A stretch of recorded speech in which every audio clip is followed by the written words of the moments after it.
views and opinions expressed in this program are those of the participants and do not necessarily reflect the views of BronxNet or the program underwriters.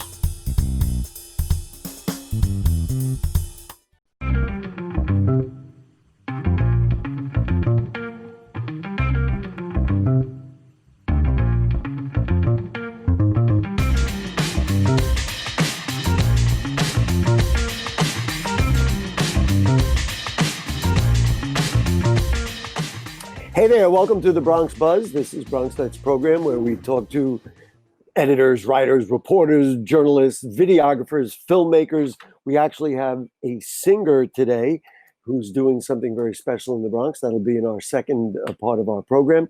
But this evening we're going to start with a wonderful reporter for City and State New York. It is Kay Dervishi. Nice to have you with us. I'm glad to have you guys. I'm glad that you guys have me on today. I'm very excited to talk. Well, we love having writers. We certainly love having City and State because there's been a lot in there that I think is perfectly relevant to the people of the Bronx. I, as you know, was very taken with this particular issue. To start, the everybody's talking about defund the police, and the way this is presented is New York's finest definanced. And I thought that was maybe a more descriptive way of explaining what the agenda is. So we're going to talk about that in a second, but let's just greet you. So you were telling us earlier, you actually grew up in the Bronx? Yeah, I was born in Pelham Parkway, raised there till I was about 13, and I'm a current Westchester resident, but I go back to the Bronx like all the time. I love shopping on Arthur Avenue and stuff. I have family that are still there, so it's one of my favorite boroughs. Well, actually, my favorite. How could it not be? Let's put it this way. If you're going to Westchester, you have no choice but to go through the Bronx to get to Westchester. So exactly. There you go. But what compelled you to get into journalism? Like, how did you get to where you are today? Yeah, I guess briefly, I'm Albanian by heritage, and my dad was always a super politically involved person, as most Albanians tend to be. And so I grew up hearing a lot about politics in my day-to-day life, just as a kid and everything. So I've always just sort of been interested by this idea of being able to really critically evaluate what's going on in your community and everything. And I have a really deep attachment to New York, having been born and raised there. So it's really exciting to be able to actually come back with all these different skill sets and actually be able to understand what's going on critically. What are the issues in New York, and the politics are so fascinating here. So that's what sort of. Well, here we are. Yeah. Do you have a beat for City and State, or do they just say, this might work for Kay, so let's give it to her? It's a bit complicated because I actually write for a sister publication as well called NYN Media, which is all focused on the nonprofit sector in New York. So if I had to be, it would probably be nonprofits actually, which is a very rare thing to find. But a lot of it has been sort of talking about social services, youth initiatives, homelessness, and other sort of things that nonprofits might be really active in New York. Those are sort of some of the key things I'll keep an eye on, which I think actually does play in a lot to this sort of conversation about defunding the police, actually. That leads us perfectly into the piece that I thought was very compelling, and that is everybody's talking about definancing the police department. And, the movement really is, I think, theoretically, is to take some of that money, specifically 1/6, $1 billion of the $6 billion, and put it toward various social services. You put number one on your list is mental health response. I probably would add mental health services as well.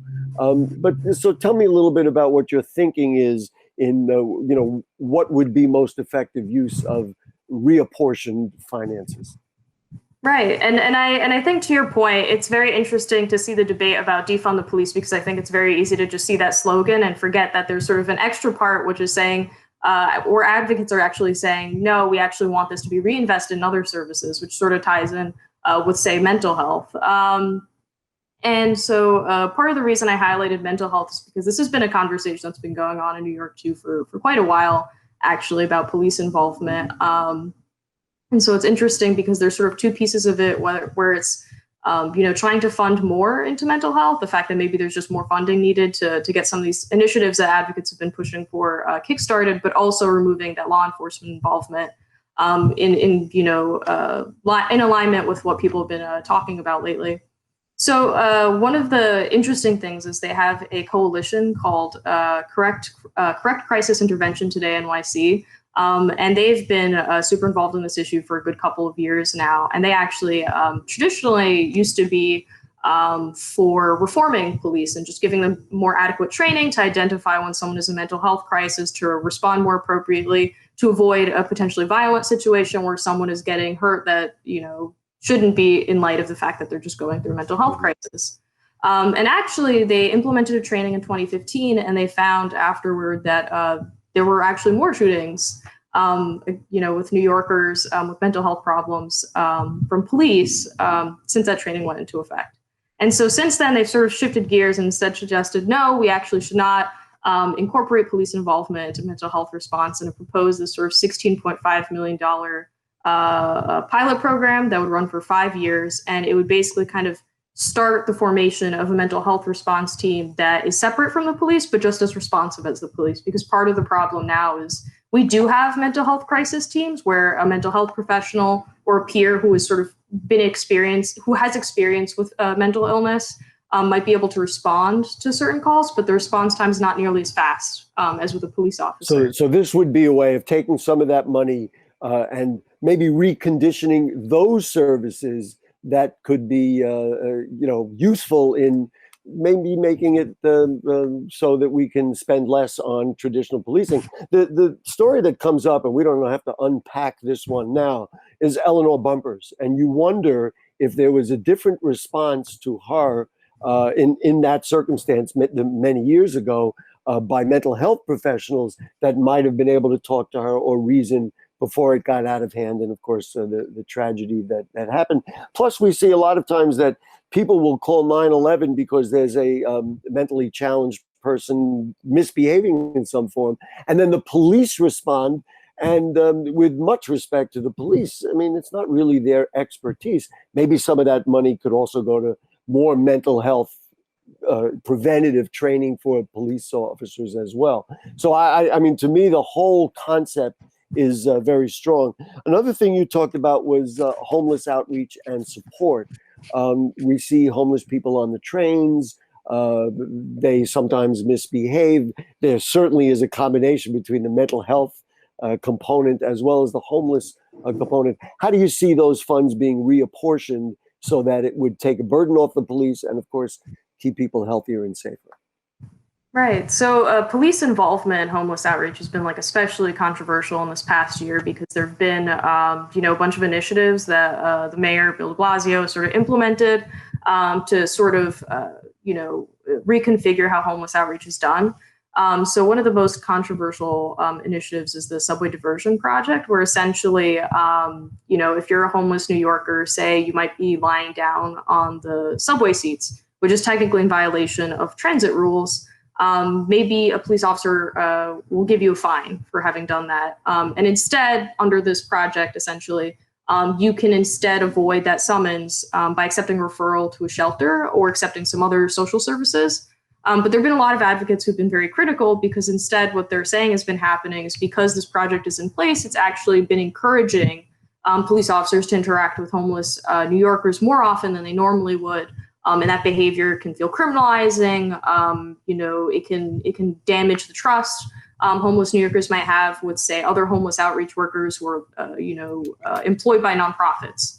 So essentially, there's been this concern that there's been a shift to more criminalization of street homelessness, and instead, what most advocates have been saying is, it's fine to do outreach.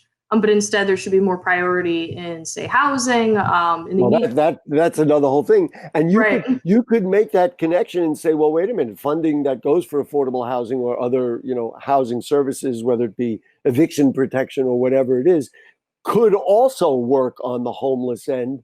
And maybe this is a way to get, I don't know, I'm just throwing a number out, a couple of $100 million. That could be useful. You also talked about school safety. I have to tell you, if you had more space in that column, I would definitely push for youth services. That's, of course, another big thing. But I want to talk about a little sidebar piece you wrote, which is really right in the center of what the Black Lives Matter movement is about. And the headline was, social distancing enforcement is softer for white yuppies.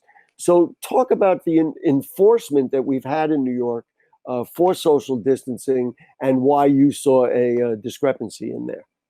Right. Yeah. And this has been a conversation that's been going on since pretty early on, actually, in the pandemic. Actually, according to NYPD data, nearly 80% of the summonses and arrests made in New York City related to social distancing for a couple months mostly was targeting Black and brown New Yorkers. And so this is something that's sort of backed up by data, the fact that there is a huge racial discrepancy in how social distancing enforcement has been implemented throughout the city.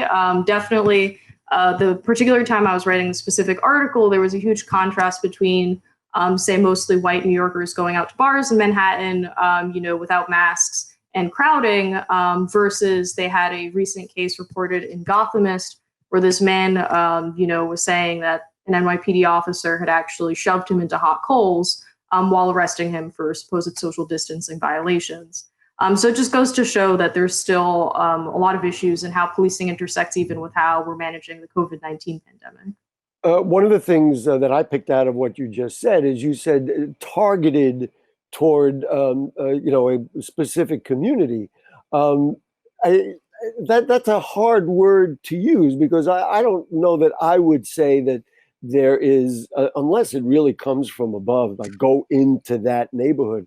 But I wonder if it's also the fact of the matter is that people of color live in much closer, tighter spaces than maybe people in more affluent spaces. So, it ends up being that way. But rather than understanding that, the police department uses much more heavy-handed tactics. I mean, that's the way I would look at it.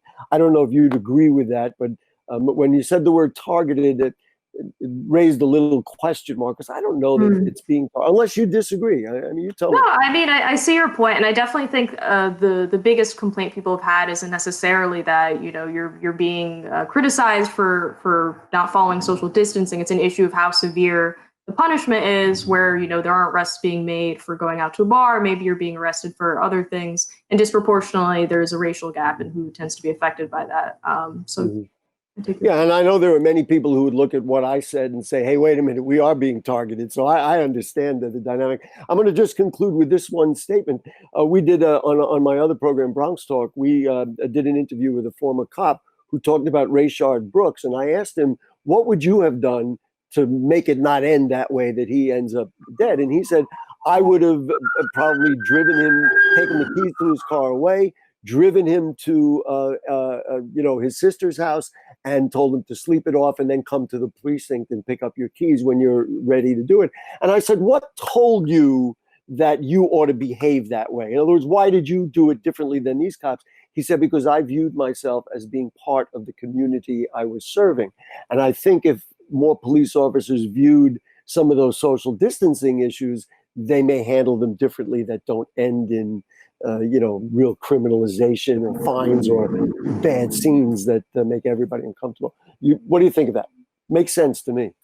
Yeah, and I think regardless of where you sort of fall along the lines of the ideological spectrum and thinking about police reform, I think everyone is mostly aligned in the fact that what's going on is clearly, needs to be improved upon, whether you're on the defund the police side or you're on the side of taking a much softer stance on police reform. I think most people would be inclined to agree that would be ideal. You use the word defund. From now on, I'm using the word definanced. Kay Dervishi, there's never enough time, and we know we're going to invite you back. And thank you so much for joining us on the Bronx Buzz this evening. Great. Thank you so much for having me. Hope you have a good one. Say hello to all our buddies over there. We're going to take a short break. When we come back, a Bronx young woman who is an opera singer. And where did a Bronx girl learn to sing opera? She's just wonderful, and you'll meet her next. Don't go away.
Okay, back with you on the Bronx Buzz, and I am really excited about bringing on Mezzo Soprano Linda Collazo on the program. Nice to have you with us, Linda.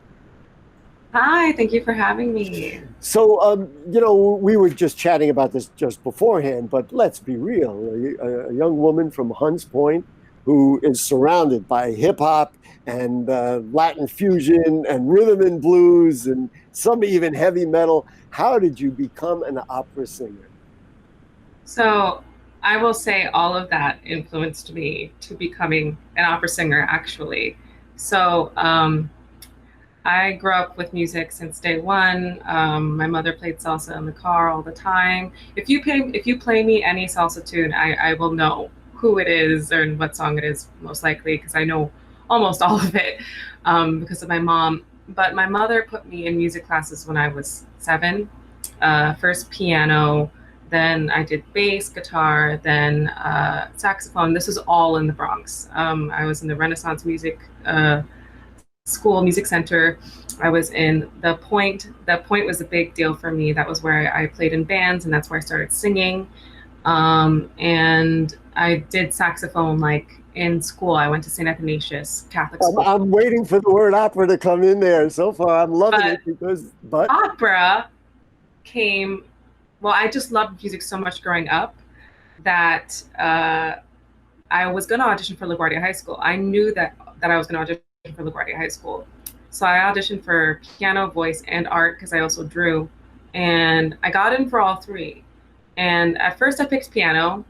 I didn't like it the first week, so I literally begged the music director at LaGuardia to move me to the voice program to be a voice major. And she luckily did. And at LaGuardia High School, everyone sings opera. Like, even if you sing pop, even if you sing jazz, everyone has to sing opera. That's a requirement. So I was placed in my Italian class and chorus class, which also focuses on a classical technique. And the teachers just started to realize that I had a special talent, that was like, my voice was very strong from a very young age, and they would give me encouragement awards. They would give me scholarships. So and then it happened. To me, the sum total is, all the things that maybe I believe in, and that is that our culture, the culture in the South Bronx, and then with the opportunity of a quality education. I mean, that is what really helped turn the tide. Now, everywhere I've read about you and operatic singing, they say mezzo soprano are kind of unusual. Tell me a little bit about the distinction and what's unusual and why you're able to be that. So you're born with a certain voice, like a voice type. When I was young, I wanted to actually be like a contralto, like a belter. But my voice was not there. My voice was naturally a mezzo soprano from when I was 14 years old. Or back then they would say an alto. What makes me a mezzo soprano is the fact that my voice sits in the middle range, and it's very what's the word?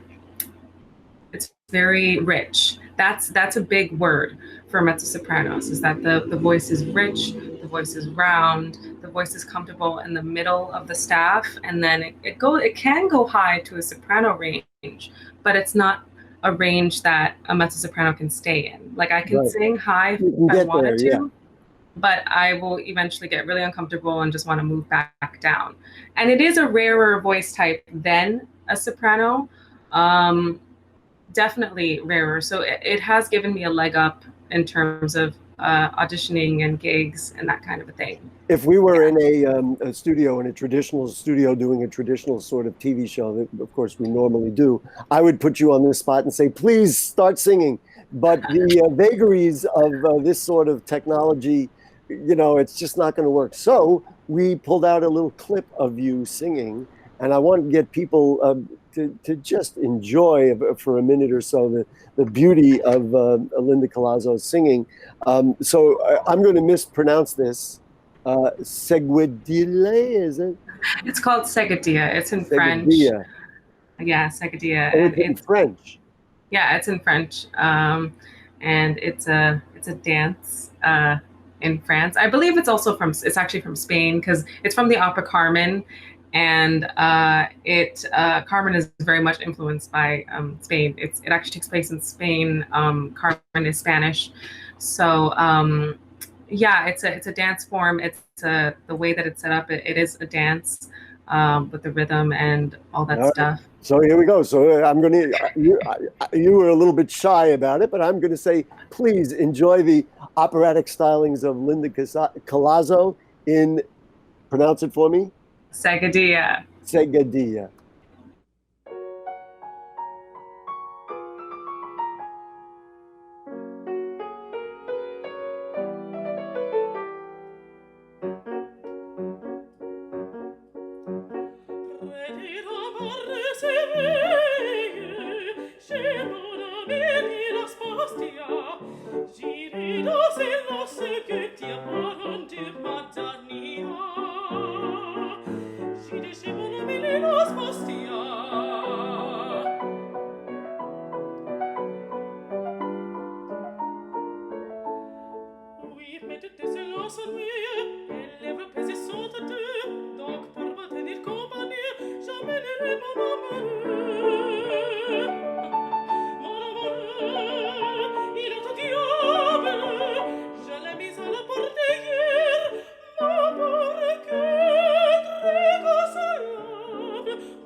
Well, in virtual technology, I mean, we'd have a whole audience of people, but it'll be just me, and I'm sure people who are watching.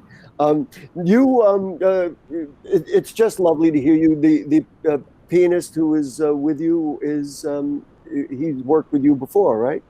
Or yeah. Who is he? Why don't you let's give him a shout out. His name's Pablo Singer, and he actually works with the Bronx Arts Ensemble a lot, and that's how I met him. I met him through the Bronx Arts Ensemble.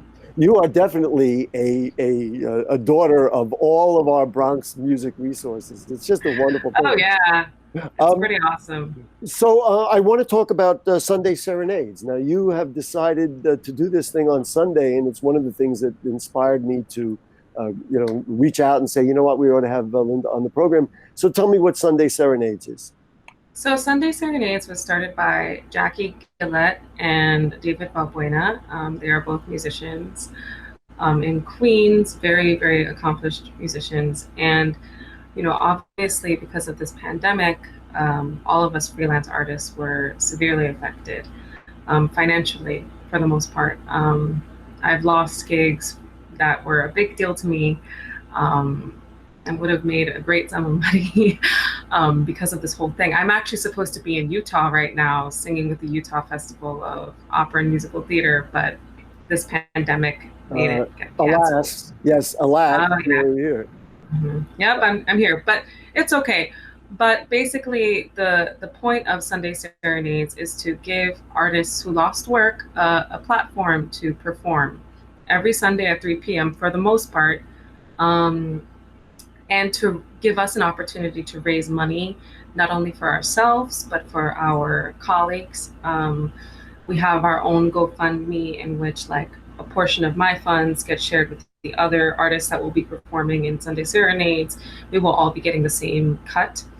But also a portion of that money will also go to supporting the Black Lives Matter movement by going to Campaign Zero. Sunday Serenades is what time and how can people access it? So Sunday Serenades is every Sunday at 3 p.m., I believe. The next one, however, is at 9 p.m. on Sunday, this Sunday. Because of the holiday? Yeah, I think so. I'm not sure. Oh, okay. And it's on a Facebook page, a Facebook-like page. So just look up Sunday Serenades. Yeah, just look up Sunday Serenades, become a fan, like it, and then watch it. You know what? One of the things that I really like about it is that it's very personal. It's just you singing, and it which is a lot different. Listen, believe me, we're looking forward to the day that you'll be singing at the Met. That'll be fine. But seeing it in this personal close-up is wonderful. Talk to me about operas that you love, and what kinds of operas do you sing in? Do you look for? And I guess the goal is to just keep doing this and making a living at it, right? Is that what it is? Yeah.